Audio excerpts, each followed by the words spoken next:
म राधाकृष्ण उप्रेती आज पनि तपाईको कक्षामा गुरु कविताको विषयमा छलफल गर्न उपस्थित भएको छु। हामीले गएको कक्षामा गुरु कवितासँग सम्बन्धित रहेर गुरु कविताको बारेमा छलफल गरेका थियौं र त्यस सन्दर्भमा हामीले शीर्षकको सम्बन्धमा अघिल्लो कक्षामा हामीले छलफल गर्यौं। त्यसपछि हामीले लयबोध अथवा गुरु कवितालाई लयमा वाचन गर्न पनि सिक्यौं र त्यसपछि उक्त वाचन गरेको कविताको भावबोध पनि हामीले गर्यौं र मैले कविताको तेस्रो श्लोकसम्म भाइ बहिनीहरूलाई गएको कक्षामा तेस्रो श्लोकसम्मको भाव व्यक्त गरेको थिएँ। तेस्रो श्लोकसम्मले के भनेको थियो भन्ने सन्दर्भमा म भाइ बहिनीहरूलाई अलिकति स्मरण दिलाउन चाहन्छु, सम्झना गराउन चाहन्छु। हामीले कवितासँग सम्बन्धित रहेर गुरुका सन्दर्भमा गुरु भनेका अज्ञान रूपी अन्धकारलाई हटाएर ज्ञानको ज्योति छर्ने व्यक्ति गुरु हुन्। गुरु जसले राम्रो कुरा सिकाउनुहुन्छ, जसले असल कुराहरू सिकाउनुहुन्छ, उहाँलाई गुरु भनिन्छ। गुरु ज्ञानका सागर हुन्। गुरुसँग अथाह ज्ञान हुन्छ। अनि यो संसारमा गुरु हुनु र गुरुमा ज्ञान हुनु यो संसारको सार हो, हैन? गुरु मैनबत्ती हुन्, आफू जलेर सबैतिर उज्यालो छरिरहेका छन्। जस्तो सुकै दुःख कष्ट सहेर पनि गुरुले शिष्यहरूलाई ज्ञान प्रदान गरिराखेका छन्। गुरु भगवान सरह मानिन्छन्। गुरुको स्नेह अतुलनीय छ र गुरुले शिष्यलाई ज्ञान प्रदान गरेर शिष्यको भविष्य उज्जवल बनाउने काममा गुरु सधैँ लागि पर्छन् भन्ने विषय हामीले गएको कक्षामा प्रस्तुत गरेका थियौं र मैले भाइ बहिनीहरूलाई त्यो कविता वाचन गर्नको लागि मैले भनेको थिएँ। अनि त्यसपछि गएर कवितामा उल्लेखित कविता पाठमा उल्लेखित कठिन शब्दका अर्थहरूको बारेमा पनि बुझ्नको लागि पढ्नको लागि भाइ बहिनीहरूलाई भनेको थिएँ। पक्कै पनि भाइ बहिनीहरूले पढ्नु भयो होला भन्ने मैले आशा लिएको छु, आशा राखेको छु। अब हामी आजको कक्षामा हामी बाँकी तीनवटा श्लोकको बारेमा हामी अध्ययन गर्दैछौँ भाइ बहिनीहरू। तपाईहरु तयार हुनुहुन्छ भाइ बहिनीहरू? ल, ठीक छ। अब मैले अघिल्लो कक्षामा जुन कविको मुखारबिन्दबाट नै कविताको वाचन सुनाएको थिएँ र अहिले म त्यो वाचन भन्दा पनि आफूले वाचन गर्दै र कविताको सम्बन्धमा कविताले भन्न खोजेको कुरा के हो, कवितामा उल्लेखित श्लोकहरूले व्यक्त गर्न खोजेको कुरा के हो भन्ने सन्दर्भमा भाइ बहिनीहरूसँग छलफल अगाडि बढाउँदैछु, छलफल गर्दैछु, है त भाइ बहिनीहरू। र यी तीनवटा श्लोकहरू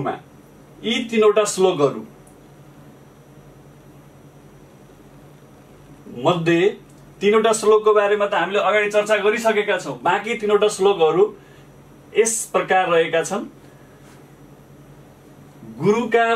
गुरुका मनमा चोट परे हिमाल झुक्दछ, गुरुका नेत्रमा आँसु देखे समुद्र सुक्दछ, गुरु शिष्य भए द्वेषी छातीमा चल्छ हुण्डरी, सिसा झै फुट्छ त्यो नाता फेरि जोडिन्न केही गरी, गुरु रात सँगै लड्छन् उज्यालो दिन पार्दछन्, गुरु ढुङ्गा सँगै खेल्छन् अनि माटो बनाउँछन्, उजाड भूमिमा आई फूल रोप्छन् निरन्तर, गुरु हुन् सृष्टिका गाथा, गुरु हुन् ज्ञान सागर, गुरु हुन् कार्यले माझी ढुङ्गा तार्छन् निरन्तर, छोड्दछन् पसिना धारा यात्री उद्धार खातिर। माझी हो वृद्ध भई ढल्छ डुङ्गा डुब्छ कुनै दिन। सम्झिनै पर्छ यात्रीले दियो सुन्दर जीवन। यसरी कविताको श्लोकको वाचन गरिसकेपछि भाइ बहिनीहरू त्यो कविताको श्लोकसँग सम्बन्धित रहेर मैले यहाँ केही कठिन शब्दहरू र त्यसका अर्थहरूको अलिकति टिपोट गरेको छु। रेडियो सुन्ने भाइ बहिनीहरूले पनि ध्यान दिएर सुन्नु होला है, र ग्रेट टिभी बाट हेर्ने भाइ बहिनीहरूले पनि राम्रोसँग हेरेर अनि यसलाई अभ्यास गर्ने प्रयास गर्नुहोला। र यो कविताको श्लोकसँग सम्बन्धित रहेर यहाँ उल्लेखित भएका शब्द र त्यसका अर्थहरू भाइ बहिनीहरू यस प्रकार छन्। सबैभन्दा पहिला मैले के लेखेको छु यहाँ, चोट। चोट चोट भनेको के हो भाइ बहिनीहरू? चोट भनेको घाउ। मान्छेको अब शरीरमा चोट लाग्छ, मनमा चोट लाग्छ हैन, चोट लागेपछि दुख्छ। यसको अर्थ चोट भनेको घाउ भाइ बहिनीहरू। र अर्को शब्द छ यो कवितामा यो श्लोकमै भएका शब्दहरू है भाइ बहिनीहरू, कठिन शब्दहरू, जुन शब्द तपाईहरूले पढ्नुपर्ने र त्यसको अर्थ बुझ्नुपर्ने हुन्छ।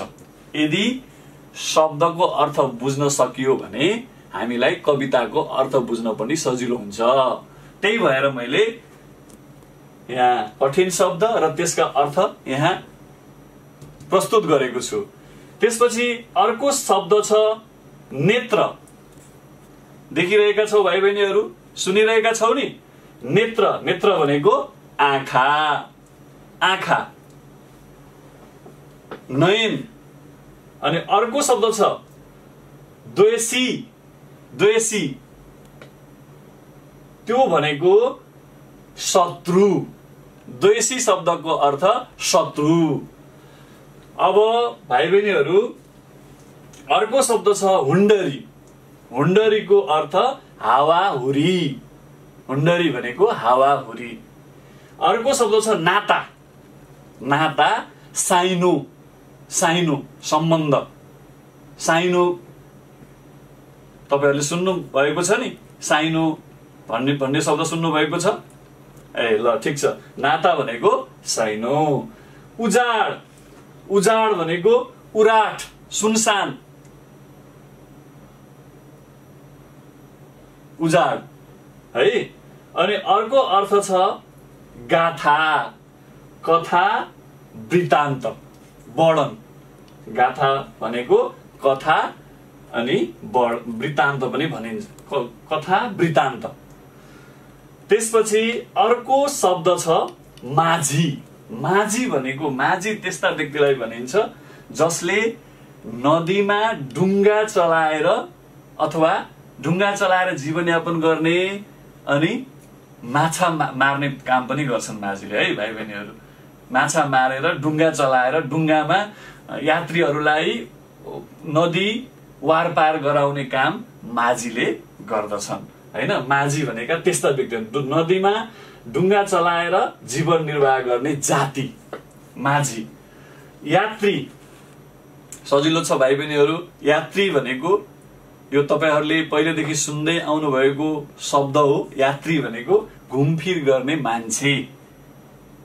घुमफिर गर्ने मान्छेलाई यात्री भनिन्छ। अनि उद्धार, अर्को शब्द उद्धार रहेको छ। यसको अर्थ हुन्छ अप्ठ्यारो स्थितिबाट पार लगाउने काम। अप्ठ्यारो स्थितिबाट माथि उठाउने, अप्ठ्यारो स्थितिबाट कुनै पनि मान्छेलाई पार लगाउने, उसलाई त्यहाँबाट निकाल्ने कामलाई चाहिँ उद्धार भनिन्छ। खातिर भनेको लागि। खातिर भनेको लागि। अनि वृद्ध भनेको बुढो। वृद्ध, वृद्ध मानिस, बुढो मानिस। वृद्ध भनेको बुढो। यसरी भाइ बहिनीहरू मैले तपाईहरूलाई आज कविता, गुरु कविता को सन्दर्भमा रहेर गुरु कवितासँग सम्बन्धित 3वटा श्लोकहरूको बारेमा यसको अब भाव के छ, यो 3वटा श्लोकले भन्न खोजेको कुरा के हो, के भन्न खोजेको छ भन्ने सन्दर्भमा म अगाडि बढ्दैछु। भाइ बहिनीहरू सुनिरहनु भएको होला, हेरिरहनु भएको होला, राम्रोसँग हेर्नुहोस् है, राम्रोसँग सुन्नुहोस् है। अब कविताको चाहिँ 4थो श्लोक हो। आज हामीले कविताको समग्र कविताको 4थो श्लोक। गुरुका मनमा चोट परे हिमाल झुक्दछ, गुरुका नेत्रमा आँसु देखि समुद्र सुक्दछ। गुरु शिष्य भए द्वेषी छातीमा चल्छ हुन्डरी, सिसा चाहिँ फुट्छ त्यो नाता फेरि जोडिन्न केही गरी। भाइ बहिनीहरू, तपाईहरुलाई मैले अघिल्लो अथवा गएको कक्षामा पनि भनेको थिएँ, गुरु महान हुनुहुन्छ, गुरु ज्ञानको सागर हुनुहुन्छ, गुरुमा अथाह ज्ञान हुन्छ। त्यो ज्ञान शिष्यलाई प्रदान गर्नुहुन्छ, शिष्यलाई दिनुहुन्छ, शिष्यलाई ज्ञान प्रदान गरेर शिष्यलाई शिक्षित बनाउनुहुन्छ, ज्ञानी बनाउनुहुन्छ, उनीहरूको भविष्य राम्रो बनाउनुहुन्छ, उनीहरूलाई असल नागरिक बनाउने काममा गुरु लाग्नुहुन्छ भनेको थिए। र यो गुरुको त्यसैले त्यस्तो महान व्यक्ति जो हरदम हरपल सधैँ शिष्यलाई कसरी असल बनाउने, शिष्यलाई कसरी राम्रो बनाउने भन्ने बारेमा सोचिरहनुहुन्छ, त्यस्तो गुरुको मनमा चोट पार्ने काम हामीले गर्नु हुँदैन। गुरुको मनमा चोट पार्ने काम, गुरुको चित्त दुखाउने काम हामी शिष्यले कुनै पनि अवस्थामा गर्नु हुँदैन, हैन। यहाँ गुरुको मनमा चोट पर्यो भने हिमाल झुक्दछ। जस्तो सुकै परिस्थिति भनौँ न, परिस्थिति चाहिँ उल्टो हुन्छ, परिस्थिति नराम्रो हुन्छ, अवस्था नराम्रो हुन्छ, हैन। समुद्र सुक्दछ, गुरुको नेत्रमा आँसु देखि समुद्र सुक्दछ। त्यसैले यो गुरु महान व्यक्ति हुन्, उनीहरूलाई चोट पार्ने काम, उनीहरूलाई दुःख दिने काम गर्नु हुँदैन, हैन। यदि गुरु र शिष्यको सम्बन्ध राम्रो भएन भने, गुरु र शिष्यको सम्बन्ध सुमधुर हुन सकेन भने, हैन, गुरु र शिष्य शत्रु भयो भने, द्वेषी, हामीले अघि भनेका थियौँ, द्वेषी भनेको के? शत्रु। शत्रु भयो भने के हुन्छ? शिक्षा लिने दिने काममा पनि बाधा पुग्छ, हैन। शिक्षा लिने दिने काममा पनि, गुरुले शिक्षा दिने काममा अनि शिष्यले लिने काममा पनि त्यसले अप्ठ्यारो बनाउँछ, बाधा पुग्छ। र भाइ बहिनीहरू, एकचोटि सिसा फुटेपछि जोडिन्छ, जोडिँदैन नि। हो, गुरु र शिष्यको सम्बन्ध त्यस्तै हो। जसरी सिसा फुटेपछि जोडिँदैन, गुरु र शिष्यको सम्बन्ध पनि त्यहाँ चाहिँ गुरु र शिष्यको सम्बन्धमा त्यहाँ दरार आयो भने, अथवा त्यहाँ सम्बन्ध बिग्रियो भने, सम्बन्ध टुट्यो भने त्यो फेरि जोडिन गाह्रो पर्छ भन्ने चाहिँ भनाइ चाहिँ यो कविताको 4थो श्लोकले व्यक्त गरेको भाव हो, विचार हो। भाइ बहिनीहरू सुनिरहनु भएको छ, भाइ बहिनीहरू हेरिरहनु भएको छ, ल ठिक छ भाइ बहिनीहरू। अब अर्को श्लोक रहेको छ, गुरु रातसँगै लड्छन्, उज्यालो दिन पार्दछन्, गुरु ढुङ्गासँगै खेल्छन् अनि माटो बनाउँछन्, उजाड भूमिमा आई फूल रोप्छन् निरन्तर, गुरु हुन् सृष्टिका गाथा, गुरु हुन् ज्ञान सागर। है, अब गुरु रातसँगै लड्छन्, अज्ञानसँग लड्ने, अज्ञान रूपी अन्धकारलाई हटाउने, अज्ञानसँग लड्ने व्यक्ति गुरु हुन्। अज्ञानसँग लडेर, अज्ञान रूपी अन्धकारसँग लडेर के गर्ने? ज्ञानको ज्योति छर्ने, उज्यालो पार्ने, सारा संसारलाई उज्यालो बनाउने। हेर्नुस् त भाइ बहिनीहरू, अनि ढुङ्गासँग खेलेर माटो बनाउने को अर्थ ढुङ्गासँग खेल्छन् अनि माटो बनाउँछन् भनेको चाहिँ के भन्न खोजेको भन्दाखेरि ढुङ्गा भनेको कस्तो हुन्छ भाइ बहिनीहरू? ढुङ्गा भनेको कठोर हुन्छ, अत्यन्तै साह्रो हुन्छ, कठोर हुन्छ र त्यस्तो कठोर हृदयलाई, कठोर मनलाई पगाल्ने, ढुङ्गालाई माटो बनाउने, कठोर हृदयलाई दयालु हृदयमा परिणत गर्ने काम चाहिँ गुरुले गर्नुहुन्छ, हैन? अनि कसैले केही पनि नजानेको, केही पनि थाहा नभएको, हैन, कसैले केही पनि थाहा नभएको अज्ञानी, अविवेकी त्यस्ता व्यक्तिमा ज्ञानको ज्योति छरेर, हैन, ज्ञानको ज्योति छर्ने काम चाहिँ गुरुले शिष्यहरूलाई गर्नुहुन्छ भनेर चाहिँ गुरु चाहिँ यो सृष्टिका गाथा हुन्, गुरु ज्ञानका सागर हुन्। गुरुमा मैले अघि पनि भने अथाह ज्ञान हुन्छ, हैन?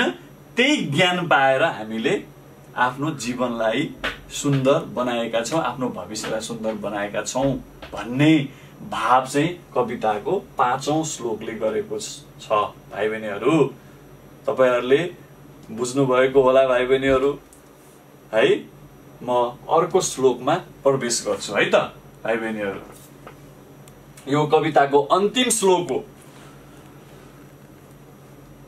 गुरु हुन् कार्यले माझी ढुङ्गा तार्छन् निरन्तर, छोड्दछन् पसिना धारा यात्री उद्धार खातिर, माझी हो वृद्ध भई ढल्छ ढुङ्गा डुब्छ कुनै दिन, सम्झिनै पर्छ यात्रीले दियौ सुन्दर जीवन। भाइ बहिनीहरू, गुरु कस्ता व्यक्ति हुन् भन्ने सम्बन्धमा भाइ बहिनीहरूले धेरै कुराहरू बुझिसक्नु भयो। अब गुरुलाई यहाँ अर्को वस्तुको रूपमा, अर्को यहाँ चाहिँ ढुङ्गाको रूपमा, हैन, के अरे माझीको, गुरुलाई माझीको रूपमा पनि लिएको छ।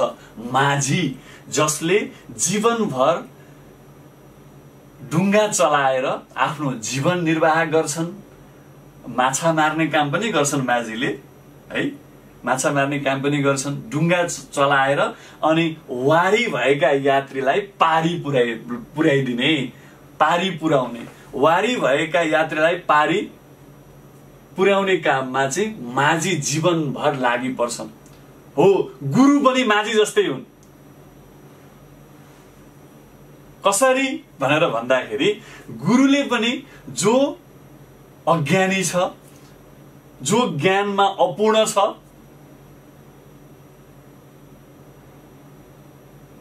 हैन, जोसँग पूर्ण ज्ञान छैन, त्यस्ता व्यक्तिलाई ज्ञान दिएर जीवनबाट मुक्त गराउने अथवा चाहिँ उसलाई अगाडि बढाउने, उसलाई अर्को खुड्किलोमा पुर्याउने, उसलाई त्यो भन्दा माथि बढाउने, अगाडि बढाउने काममा गुरुहरू लागि पर्छन्, हैन? त्यसका लागि उनीहरूले जस्तोसुकै दुःख बेहोर्नु परे पनि, जस्तोसुकै कष्ट भोग्नु परे पनि, जतिसुकै दुःख कष्ट पीडा भोग्नु परे पनि गुरुलाई केही चिन्ता हुँदैन। त्यही भएर त गुरुलाई महान भनिएको हो। गुरु महान हुन्। उनीहरूलाई दुःख कष्टसँग मतलब छैन, मात्र उनीहरूलाई केसँग चिन्ता छ भन्दाखेरि शिष्यले राम्रो ज्ञान पाउँछन् कि पाउँदैनन्, शिष्यले मबाट ज्ञान प्राप्त गरेपछि त्यो ज्ञानलाई सही रूपमा प्रयोग गर्छन् कि गर्दैनन् भन्ने काममा गुरु चिन्तित बन्छन्। उनीहरूको उद्देश्य नै गुरु, उनीहरूको उद्देश्य के त भन्दाखेरि शिष्यलाई, शिष्यको भविष्य सुन्दर बनाउने, जीवन सफल पारिदिने, असल नागरिक बनाउने काम नै गुरुहरूको मुख्य काम हो, हैन? त्यसैले त्यस्तो शिष्यलाई हामीले सदा सम्झिनु पर्छ, जीवनभर सम्झिनु पर्छ। यहाँ अहिले गुरुलाई चाहिँ देख्ने, हैन। कति विद्यार्थी भाइ बहिनीहरूले के गर्नुहुन्छ भन्दाखेरि गुरु देख्ने बित्तिकै टाउको उतापट्टि फर्काउनुहुन्छ। त्यो गर्नु ठिक हो त होइन नि, किनभने त्यति दुःख गरेर त्यति कष्ट सहेर गुरुले हामीलाई एउटा असल व्यक्ति बनाउने काममा जीवनभरि आफू जहाँको त्यहीँ रहेर आफू जलेर त्यति त्याग गर्नु भएको गुरुलाई हामीले बिर्सनुहुन्छ? हुँदैन नि। सधैँ सम्झिनु पर्छ है, सधैँ सम्झिनु पर्छ। गुरुलाई कहिले पनि बिर्सनु हुँदैन। सुन्दर जीवन दिने गुरुलाई सधैँ सम्झिनु पर्छ भन्ने आशय कविताको अन्तिम श्लोकले गरेको छ।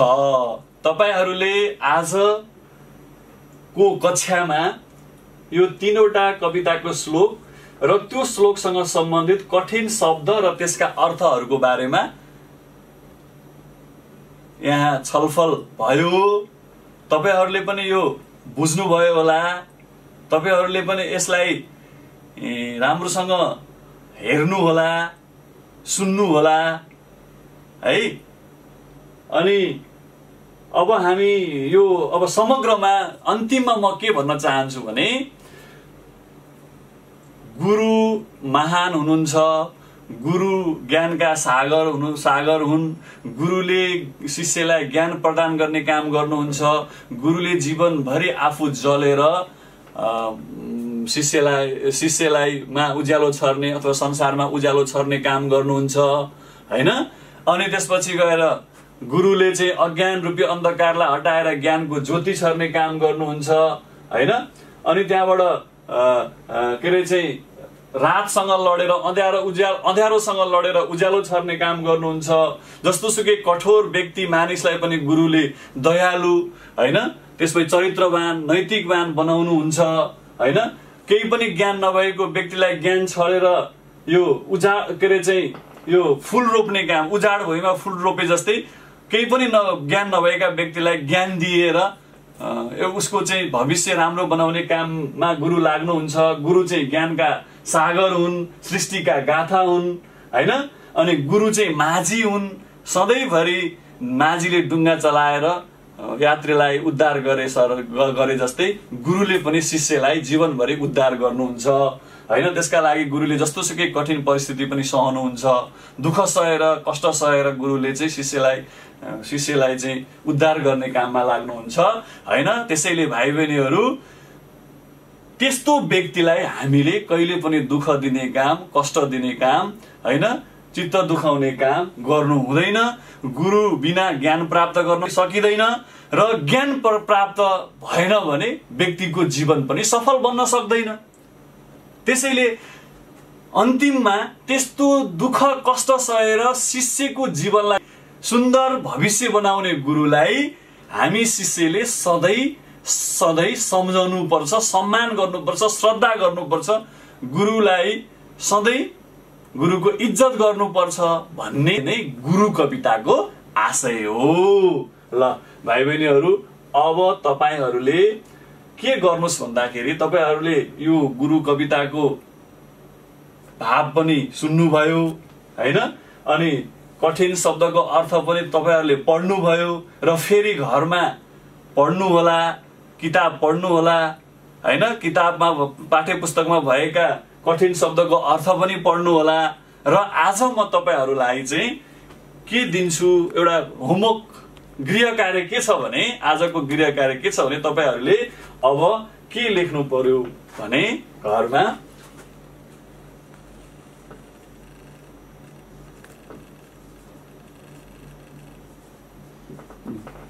गुरु कविताको भाव लेख्नुहोस्।